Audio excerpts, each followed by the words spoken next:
Hello, welcome to another Looney Tunes review video. If you are new to the channel, make sure you subscribe to follow my journey to review all 1000 classic Looney Tunes shorts and give this video a like as well. So this is a review for Claws for Alarm, and with me today to join me for this wonderful, wonderful short is my good friend SC MacPeter. Say hi. Oh, give me a short where the buffalo roam, and the deer and the antelope, and the deer and the antelope, and the deer and the antelope. If you guys wanted to hear SC MacPeter sing, well, there you go. The audience demanded it, and I gave it to him. I So won't there we call are. back. You call me. Yes, indeed. And also joining us via a recording from the great beyond is my good friend Luke Perkins. Oh!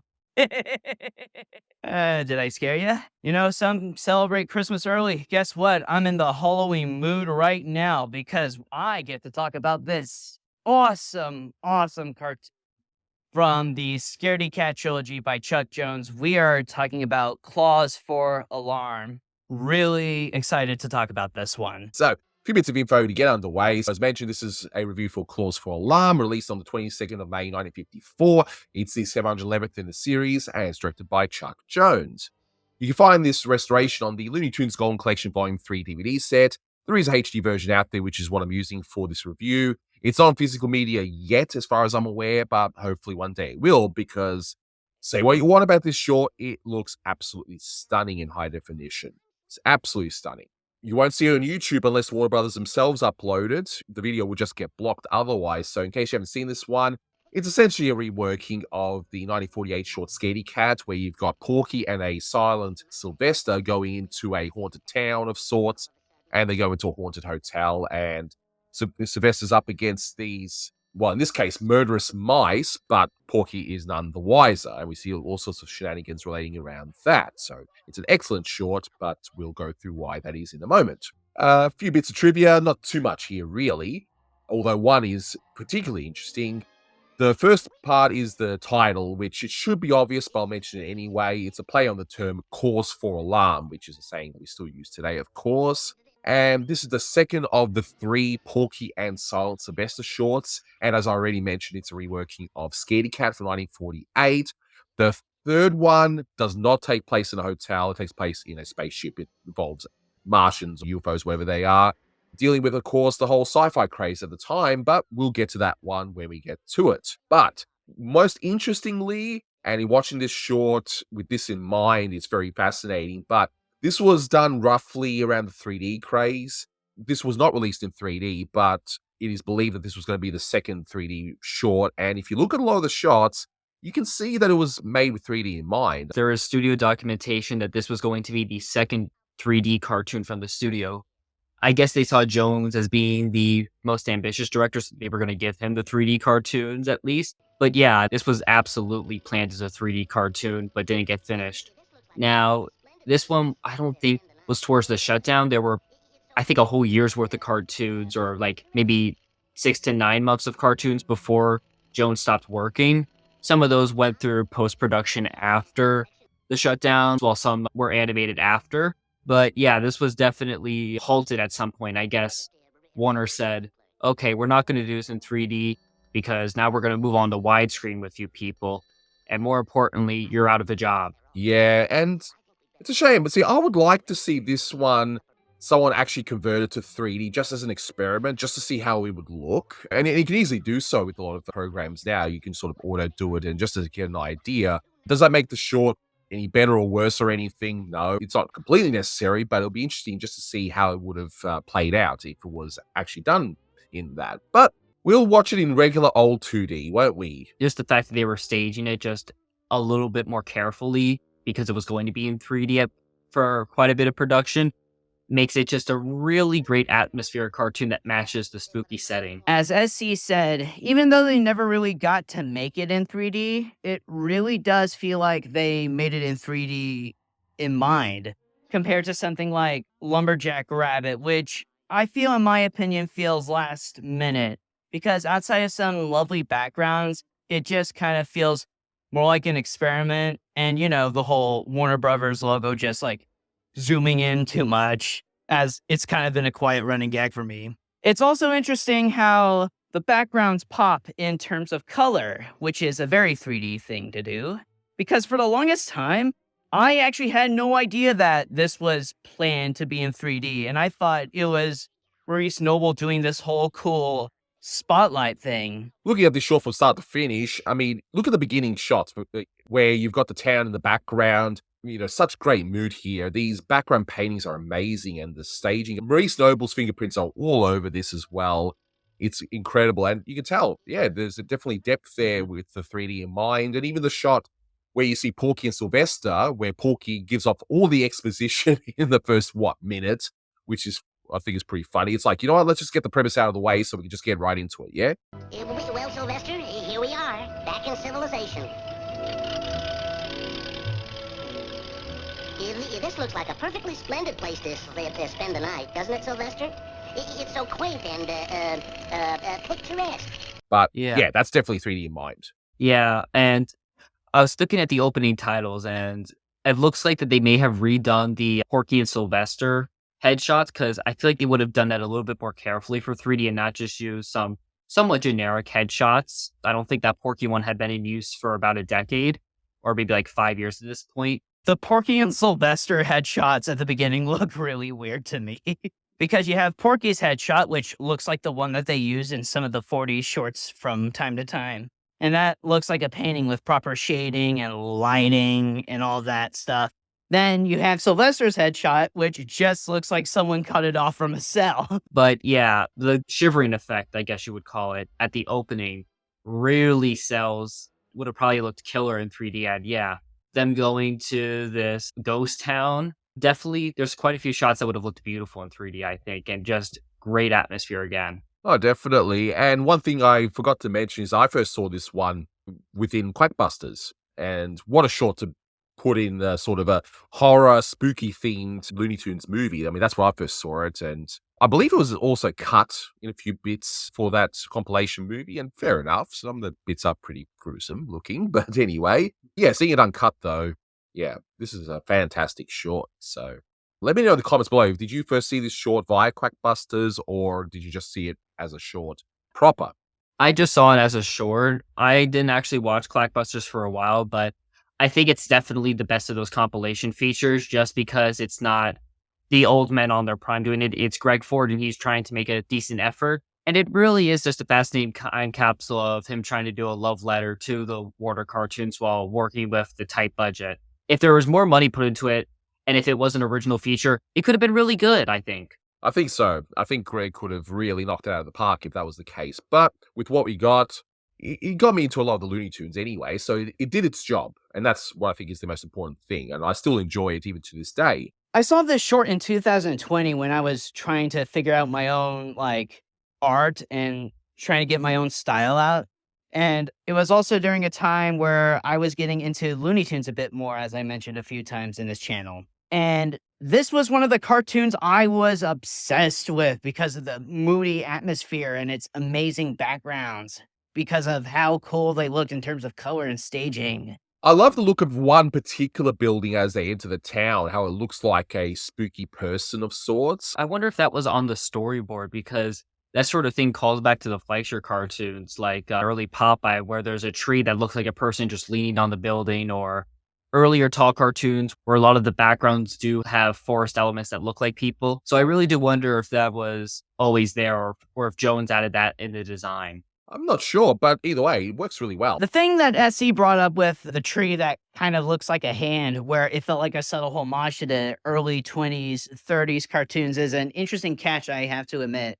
Because I do remember seeing certain spooky cartoons from that era, and there would at least be some visual gag where one of the tree branches looks like it was going to grab one of the characters on screen. I'm thinking of that beginning shot of the owl from the Skeleton Dance, for example. And sure enough, we're now at this hotel, and right away we get this spookiness with these eyeballs with this red in it as well. And I didn't really notice that until I watched this HD version. I love the effect of it.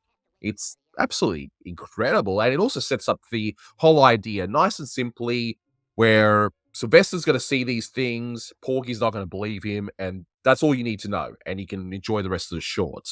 I thought it was a great way to start off. Yeah. I initially thought when I saw the green eyes or like the whole greenish eyes with that effect, I was wondering if, or at least I initially thought that they were going to be other cats. But when I found out they were mice, it was a lot funnier to me. I was just about to bring up that little detail of the mice. Like, how you think with that one shot of their eyes peeking through that cat-shaped hole, that you think that this cartoon is going to lead up to Sylvester being attacked by other cats. And it also helps that the eyes in that shot are also a bit more bigger than the reveal, but it's quietly revealed immediately and on silhouette that these are actually mice, which, again, is a really funny example of bait and switch. Yeah, murderous mice, absolutely love it, the idea here. And again, nice shadows. We got the whole spider, which, fair enough. I mean, I guess a lot of people would be scared even of a teeny tiny spider, but I like how Porky's just so dismissive. Brother, the things I have to put up with this idiotic cat. It's just a little teeny harmless spider, you shameless craven, you. One other thing I'm noticing is that there's a lot more character shadows in this cartoon than almost any other cartoon, which again, this cartoon was going to be in 3D. Those shots probably had a bit more 3D design in mind. Particularly that Porky and the way he looks at the camera or towards us is staged very, very particular at a very specific diagonal view that would have worked well in 3D. And when we actually enter the hotel proper, my goodness, the staging of it, 3D or not, this is incredible. This works so well with the big shadows when the door opens. And we see in the foreground, again, this would work very well in 3D, where you see the mice crawling around to Carl Stalling's music, I might add, to the whole moodiness of it all and the way that this is directed and cut together. Absolutely superb. One of the most striking things to me about the backgrounds, and something I tried really hard to recapture in my stylized work back in the days, was this spotlight thing that Maurice Noble did. For example, the scene where Porky and Sylvester are checking into the hotel. If you look at the backgrounds when it's highlighted, the walls have this sort of magenta brightness around it. But if you go out of the light, everything is completely monochrome in blue. And if you see the window on one of those shots, you'll see that it's fully rendered in the light and then monochrome when it's out of the light.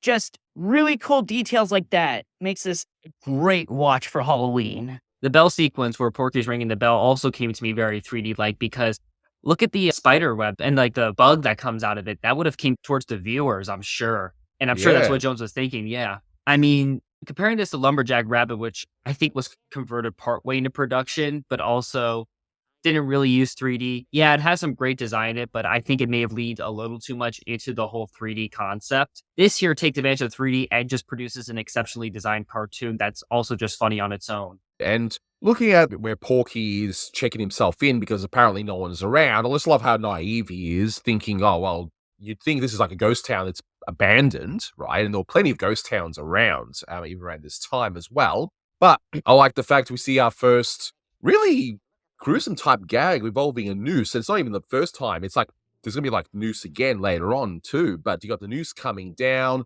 Sylvester's doing the right thing by his master, pushing him out of the way. Porky's thinking that Sylvester's just being an idiot or whatever, right? All right. Wait, what's the big idea pushing me?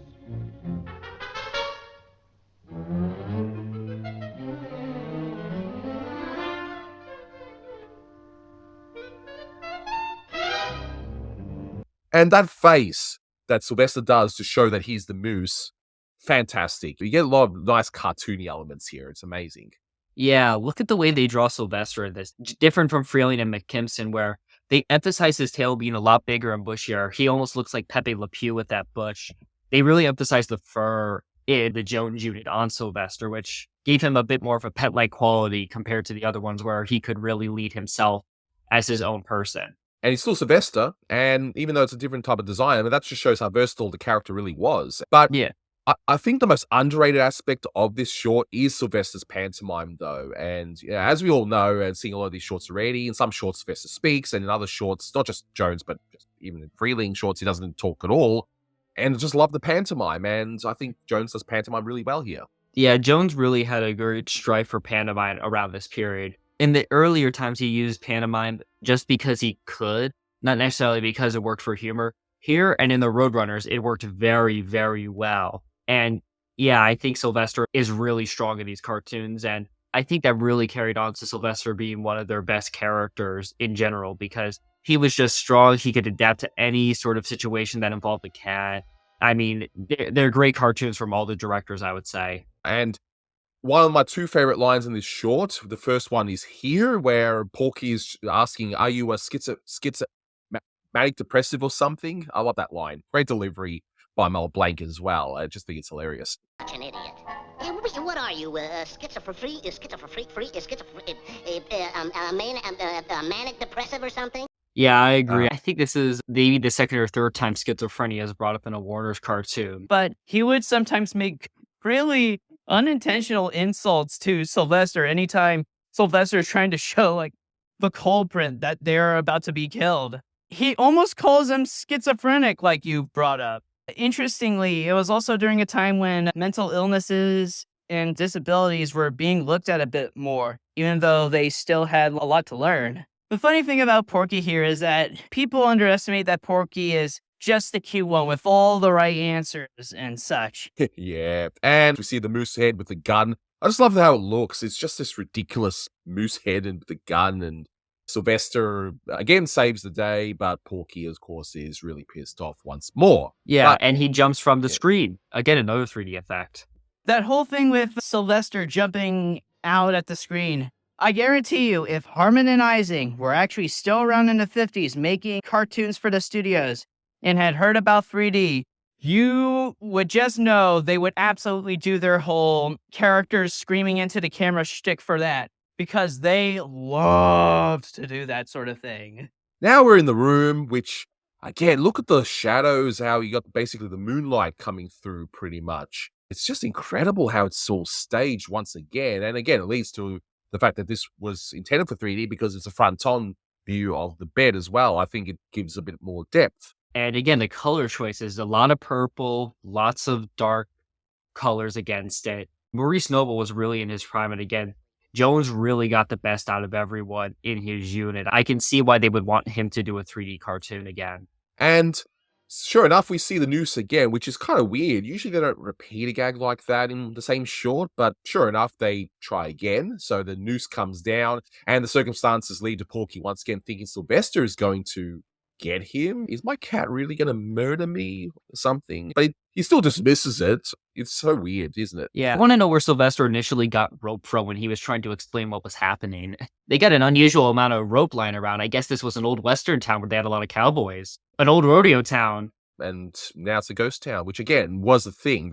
There's still, even to this day, lots of ghost towns around. We then very quickly see another razor blade type thing where we see a mouse that kind of looks like the coyote. If you look closely, kind of the coyote mouse, I guess, just the design of it. But anyway, swings down and Sylvester's all shaved on his back. So nice quickie one. And it's funny how that was the thing that drove Porky to kick Sylvester out and not the fact that he thinks his cat was going to kill him. But anyway. And again, more forward action with both that mouse and when Sylvester's kicked out of the room. And then this ghost. Yes, the ghost. And I like how we go in one shot explaining how it's all working as these mice just controlling it, which I thought was great. But look at the shot of Sylvester just all shivering and being absolutely scared, being out in this haunted hallway. And then he smashes through the door, which we don't see anything animated. Then we just hear a sound effect. And sure enough, Porky thinks it's just a sheet that's blowing around in the wind. This looks unusually expensive for 1954 standards. And I'm sure that's because it was in 3D. Like, you see a lot more lines, especially with all the bed sheets. Again, there's just a lot of moving heads on Porky. Yeah, they put some good money in this. And I think part of that as well is the fact that because 3D was going to be a thing, I think they wanted to make a good impression as well. But of course it didn't take, and yeah, they cut the budgets and so on. Even though Jones would still have the highest budgets of the 3 units, but still it would be cut anyway. Oh, I love the scene with the ghost. Visually, it's amazing. But I also want to highlight the song that's used in the sequence, which is Goblins in the Steeple, with music by Leon Carr and lyrics by Albert Robbins. And yes, there's actually lyrics to this one. I'm not going to be singing, but yes, I love the song. It gets me in the Halloween spirit a lot.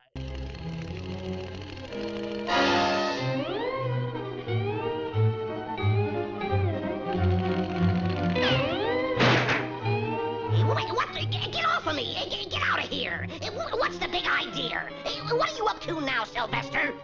You might have heard that one quite a bit in Hammond the Roll by Robert McKimson. I actually had this song in my Halloween playlist on YouTube, and I love it. But what I also love about the arrangement here is that either Colonel Stalling or Mill Franklin had the genius to have the melody being played on a leap steel guitar, which was actually used to start the cartoons before they play Merrily We Roll Along or the Merry-Go-Round Broke Down like that. It's really neat. You really feel for Sylvester here, I will say. You do feel sorry for him, and so now Porky's like, fine, you sleep here and nothing will happen, right? And we get one other gag before the final part, which is the gun poking through the hole. Sylvester stops it with his finger, somehow makes it silent, goes through Porky's sleeping cap, and we then hear Porky's other great line after Sylvester shoots like crazy through the hole, which would cause a lot more damage than what's actually shown in real life. It's like, is there insanity in your family? Just love that line. That's a great line. Tell me, Sylvester, is there any insanity in your family? Jones really made Porky a little too mean in these cartoons, but I mean, I would understand if I was in his place, but also he is a very naive character, so I can understand. Yeah, I also love the line, is there insanity in your family? Love that bit. That's a great Michael Maltese line. Michael Maltese would always have really funny lines to put in his cartoons. And pretty much the shenanigans are done where Sylvester's like, you know what, I've got a gun now. I'm going to just guard my master. And morning, we see the sunrise with these beautiful yellows showing the dawn. Amazing colors. And again, staging is amazing. And what's also amazing is Sylvester's eyes, which is how I feel sometimes after working a late shift. That's how I feel having to go to college in the morning. But wow.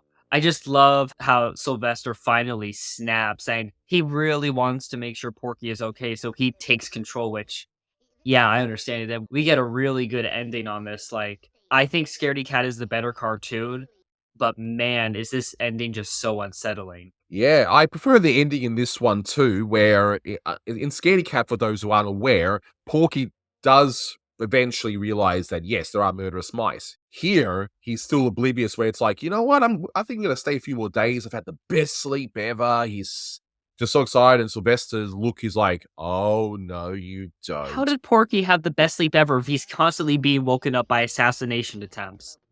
I don't know. I really don't know. I love the part where Sylvester is just completely done with Porky's naivete. Like, he's tired, he's been guarding him, and he just completely snaps, and he hits him in the head with that gun he was using to guard Porky up late into the night. But I like then Porky is singing Home on the Range, and he skips like a record as he's singing with that look with the stars in his eyes. I just love that look. And apparently Sylvester can drive a car. And I love the bit where Porky is singing Home on the Range, and when he gets hit, he starts singing like a broken record while also stuttering at the same time, which again shows how phenomenal Mel Blanc can be when he's voice acting. You know, I think we'll just stay here for a week or 10 days and get really rested up. Oh, give me a home where the buffalo roam, and the deer and the antelope, and the deer and the antelope, and the deer and the antelope, and the deer and the antelope, and the deer. So he's, of course, racing out of there, and we end with the fact that those mice are still going to be after them. The end. Just as Sylvester gets in the car and starts immediately driving away, we hear another arrangement of In the Stirrups, as we kind of discussed before in Wild Wife. And you get a nice closing punchline that the mice are not done torturing our heroes yet, as you see their eyes peeking through the car. Menacingly. I just love that shot of Dodd, Sylvester having to keep up, and it's just his eyes. Man, they did a great job doing the color design on this cartoon, especially morning. Like, you get all these really flat colors, but now you're getting a lot more variety because it's daytime now. You kind of still believe that it could look that way if it's dark. Like, I was watching one of the Roadrunner cartoons designed by Ernie Nodli, who did others like Baby Bugsy Bunny when Noble didn't initially want to come back, where the Roadrunner desert constantly changes for every gag, but here it's all very consistent in color. But in terms of rating, see, I love both this and Scaredy Cat. I cannot pick between the two. I love both. In fact, I like watching one after another, and it's also an interesting case study where you can see Jones of the 40s, his sensibilities then versus his sensibilities in the mid 50s. I think it's a great way to sort of compare the two. So pre-Noble, post-Noble, and Yeah. like less limited animation versus more limited animation and so One on. thing just came to mind is, again, Jones's character layouts, where up until around late 1948, 49, particularly when he began writing a lot more with Mike Maltese, the character layouts are a lot looser, and so is the animation. But starting in 1949, especially onto here, it becomes a lot tighter. Although, again, it's still well designed, very cute, just not as loose as his earlier cartoons. I think Bob Cannon had a lot to do with that. And after he left, yeah, you see that the cartoons become a lot tighter in their look, which I do appreciate. And I think it was Jones maturing as a film director and growing in a sense. So I really do appreciate both for what it is. Yeah, exactly. This one, look, I'm giving it a nice high 9 out of 10. It's not the funniest short, and I think most of that score is just to do with the design, the layouts, and just the mood of this short. It is incredible. And, in terms of how the funnier cartoon, I think Scaredy Cat is the more funnier one, but you can't beat the mood in this one. It is amazing. So, yeah, 9 out of 10 for me. Yeah. Speaking of half, I'm going to give this a 8.5 out of 10. This is, again, I think one of the best ones, but really it's hard for me to choose between both because they're both good on their own merit. I'll give Scaredy Cat the higher edge. I'm not terribly a big fan of sort of these cartoons where characters get blamed for things they don't do, but I do appreciate the comedy in them. And again, Jones does a lot with the concept where you don't feel overbeared in terms of feeling bad for Sylvester, which is great. And this is a great cartoon, very great design. So 8.5 for me. I'd give it a 9 out of 10. It's a phenomenal looking cartoon that gets me in the Halloween mood pretty early. But it's also another great addition to the whole Scaredy Cat trilogy. Really strong pantomime and gags, and some great bits of animation in this one. I love it. Incredible cartoon that's also really funny. I love it. But that will do it for this one. Thank you so much for watching, guys, and until next time, take care. Elite, that's all, folks. Don't let the Ben mice bite you.